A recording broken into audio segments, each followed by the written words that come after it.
पाकिस्तान के मायानाज radio announcer, news caster और सदाकार अजहर लोधी ने सीनियर सहाफी मतीउल्लाह जान से बात करते हुए ये इंकशाफ किया है कि लियाकत अली खान को जब गोली लगी तो उस वक्त अजहर लोधी कंपनी बाग, जिसे बाद अज़ां लियाकत बाग का नाम दिया गया, में मौजूद थे। और इन्होंने न सिर्फ लियाकत अली खान को गोली लगते हुए देखी, बल्कि जिस शख्स ने इन्हें गोली मारी इसको भी गोली लगते देखी और इसे गोली मारने वाले को भी अपनी आंखों से देखा। अजहर लोधी के मुताबिक लियाकत अली खान जिस वक्त स्टेज पर पहुंचे तो उस वक्त स्टेज पर सिर्फ एक कुर्सी, एक मेज, एक रोस्ट्रम और एक माइक मौजूद था। स्टेज इस तरह से बनाया गया था कि कोई और शख्स तकरीर के दौरान इस स्टेज पर मौजूद ना हो। लियाकत अली खान उस वक्त स्टेज पर बिल्कुल तन्हा थे और सैयद अकबर यानी इनका कातिल स्टेज के बिल्कुल सामने बैठा था। अजहर लोधी बताते हैं कि वो उनसे महज 3 गज के फासले पर था। बकौल अजहर लोधी के सैयद अकबर कुछ खा भी रहा था। जब लियाकत अली खान स्टेज पर आए तो अभी उन्होंने महज बरादराने मिल्लत ही कहा था कि सैयद अकबर ने इनको गोली मार दी। लोगों ने तालियां बजाई। उन्हें लगा था कि शायद वजीर आजम के इस्तकबाल के लिए पटाखे छोड़े जा रहे हैं, लेकिन फिर अचानक गोलियां चलने लगी।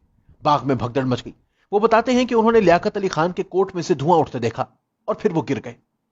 हैरत अंगेज तौर पर लियाकत अली खान न सिर्फ गोली लगने के मौके पर स्टेज पर अकेले थे, बल्कि अगले आधे घंटे तक कोई इनकी लाश के करीब भी नहीं गया। कोई वर्कर, कोई दूसरा सियासी लीडर इनके साथ नहीं था, सिवाय नवाब सद्दीक अली खान के, जिनकी गोद में लियाकत अली खान का सर रखा था। इस दौरान कोई सिक्योरिटी वाला वहां नहीं आया, यहां तक कि एम्बुलेंस भी वहां मौजूद नहीं थी। वो भी आधे घंटे बाद पहुंची। वजीर आजम का जलसा और एम्बुलेंस तक मौजूद ना हो। अजहर लोधी बताते हैं कि जब भगदड़ मची तो इनके अपने सर में भी चोट लग गई। वो कश्मीर रोड तक गए, जो इस जमाने में इतनी कशादा नहीं थी। अजहर लोधी के बकौल वो कश्मीर रोड से वापस आए। इनके सर से खून बह रहा था और वो रो रहे थे। और इतनी देर बाद जब वो वापस बाग के अंदर दाखिल हुए तो कंपनी बाग बिल्कुल खाली था।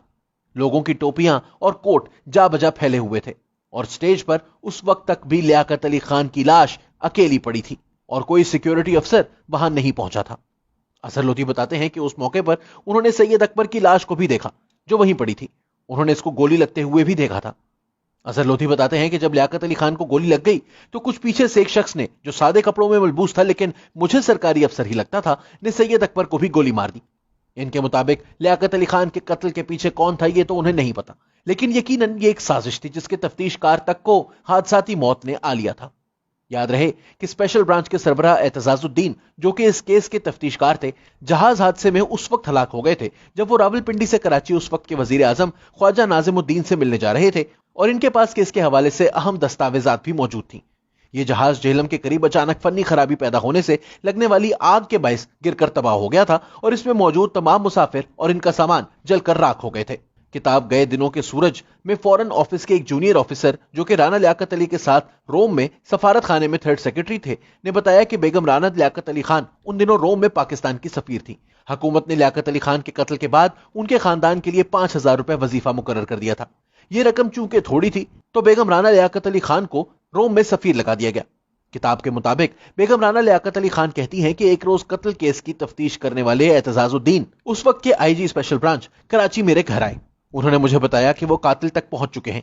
अगर वो चंद दिन मजीद रह गए तो ये राज नहीं रहेगा। मैंने उनसे तफसीलात पूछी तो उन्होंने बताया कि सैयद अकबर, जो कि लियाकत अली खान का कातिल था, इसको 15 अक्टूबर को एक CID का एहलकार एबटाबाद से रावलपिंडी लाया था। होटल के रजिस्टर में भी इसका नाम दर्ज है। इसको इस काम के 15,000 रुपए दिए गए थे। 10,000 इसके घर और 3,000 इसकी जेब से बरामद हुए हैं, जबकि बाकी 2,000 का अब तक सुराख नहीं लगाया जा सका। वो और इसका बेटा सबसे पहले पंडाल में दाखिल हुए और पहली कतार में स्टेज के बिल्कुल सामने जाकर बैठ गए। उस वक्त इस सारे पंडाल को पुलिस और CID के एहलकारों ने घेर रखा था। फिर इस मशकूक हरकत पर इससे पूछ पड़ताल क्यों नहीं की गई? जलसा शुरू होने से पहले जब सारे पंडाल की तलाशी ली गई तो पुलिस ने इसकी जेब से पिस्तौल बरामद क्यों नहीं किया? लियाकत अली खान के कत्ल के बाद जब सैयद अकबर के करीब बैठे कसाब ने इसे दबोच लिया तो फिर शाह मोहम्मद ASI ने इसे गिरफ्तार करने के बजाय कत्ल क्यों किया? मुश्ताक गुरमानी रावलपिंडी में होने के बावजूद वजीर आजम के जलसे में शरीक क्यों नहीं हुए? गुलाम मोहम्मद ने गवर्नर जनरल बनते ही IG पंजाब कुर्बान अली खान को गवर्नर बलूचिस्तान क्यों बना दिया? और फिर मौत हर वक्त साए की तरह मेरा पीछा क्यों करती रहती है? रोज रोड पर मेरी गाड़ी का एक्सीडेंट क्यों हो जाता है? सारे सवालों के जवाब हैं। बस मुझे एक सबूत की तलाश है जो चंद रोज तक हो जाएगा। इसके बाद मैं अपनी रिपोर्ट आला हुकाम की बजाय अखबारात को पेश करूंगा ताकि मुजरिमों को सजा मिलने से कबल ही रिपोर्ट तारीख का हिस्सा बन जाए। اعتزاز الدین سے اس ملاقات کے بعد میرے خدشات حقیقت کا روپ دھارنے لگے. مجھے اپنے خاوند کے قاتلوں کا یقین ہو گیا اور میں بڑی شدت سے اعتزاز الدین کی رپورٹ کا انتظار کرنے لگی. لیکن چند روز بعد جب اس کی رپورٹ مکمل ہو گئی تو اس طیارے کو اعتزاز الدین اور اس کی رپورٹ سمیت بم سے اڑا دیا گیا.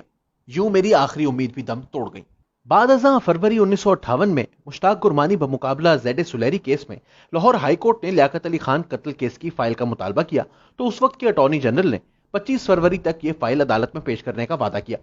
لیکن وہ پیش کرنے میں ناکام رہے اور 1 مارچ 1958 کو عدالت کو بتا دیا گیا کہ یہ فائل گم ہو چکی ہے اور اس کو ڈھونڈا جا رہا ہے. 8 مارچ کو سی آئی ڈی کے ایک افسر نے عدالت کو بتایا کہ فائل نہیں مل سکی، لہٰذا اسے عدالت میں پیش نہیں کیا جا سکتا. پاکستان میں اکثر کہا جاتا ہے کہ لیاقت علی خان کی موت کی وجہ وہ تقریر تھی جس میں انہوں نے پاکستان کے تمام صوبوں کے نام انگلیوں پر گنے اور انگوٹھے کو کشمیر قرار دیتے ہوئے مکہ ہوا میں لہرایا اور بھارت کو وہ مکہ پسند نہ آیا. اظہر لودھی بھی انٹرویو میں اسی مکے کی طرف اشارہ کرتے ہیں. لیکن کیسی عجیب بات ہے کہ اس قتل سے فائدہ اٹھانے والے سب پاکستانی سیاستدان اور بیوروکریٹ تھے. اس قتل کا تفتیش کار طیارہ حادثے کا شکار ہو گیا اور فائل پاکستانی افسران سے گم ہو گئی. کیا یہ سب بھی بھارت کر رہا تھا؟ اظہر لودھی کے مطابق کمپنی باغ جلسے کی سیکیورٹی کا انتظام ایس پی نجف خان کی ذمہ داری تھی. اس کا بھائی اس وقت ایک سپاہی تھا. بعد ازاں میرے والد جو خود بھی پولیس میں تھے جب جہلم میں پوسٹڈ تھے تو نجف خان کا یہی بھائی جو کچھ ہی سال پہلے محض ایک سپاہی تھا ایس پی بن کر جہلم میں تعینات ہوا، جس پر ان کے والد نے سروس سے استعفیٰ دے دیا کہ اب اس نوکری کا کوئی فائدہ نہیں. کیا یہ ترقیاں دلوانے میں بھی بیرونی ہاتھ شامل تھے یا کچھ اندرونی ہاتھ اس سازش میں ملوث تھے؟ ہمارے جیسے ملکوں میں ایسے سوالوں کے جواب کبھی نہیں ملتے.